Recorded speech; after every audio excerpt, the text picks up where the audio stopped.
Kalau nak cerita tentang Kamal Adli, ada satu cerita yang cukup menyentuh hati.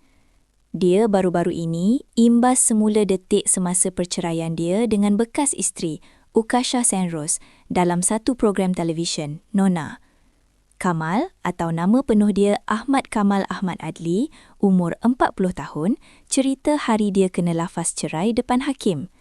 Dia cakap, semasa lafaz cerai tu, dia menangis macam budak-budak. Rasa malu pun ada sebab depan hakim.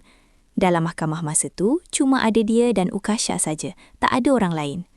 Bila sampai nak sebut lafaz tu, saya rasa pecah, hati hancur. Masa dapat kertas nak lafaz, saya ingat saya okey, tapi sampai kena ulang 2 kali sebab menangis, tak boleh nak pandang orang pun, kata Kamal. Ayat yang buat dia betul-betul pecah ialah bila kena sebut, dengan ini saya Ahmad Kamal menceraikan. Kamal dan Ukasha sah bercerai talak 1 di Mahkamah Rendah Syariah Wilayah Persekutuan Kuala Lumpur pada 12 Januari lalu. Ukasha memfailkan permohonan perceraian pada 1 Oktober tahun lalu atas alasan tiada persefahaman. Mereka berkahwin pada 4 November 2021 selepas 5 bulan bertunang. Hasil perkahwinan, mereka dikurniakan seorang cahaya mata perempuan, Haura Ukaira, yang lahir pada 27 April 2024.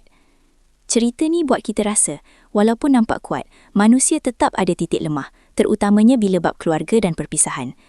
Kalau awak nak, saya boleh buat versi tajuk clickbait, tambah deskripsi, tambah hashtag YouTube yang buat orang tertarik. Tinggalkan komen dan tengok video ni sampai habis. Nak saya buatkan terus? Terima kasih kerana menonton Chua Viral TV. Jangan lupa like, komen dan subscribe untuk terus dapatkan update terkini tentang dunia hiburan Malaysia. Jumpa lagi di video seterusnya. Stay tuned untuk lebih banyak kisah sensasi.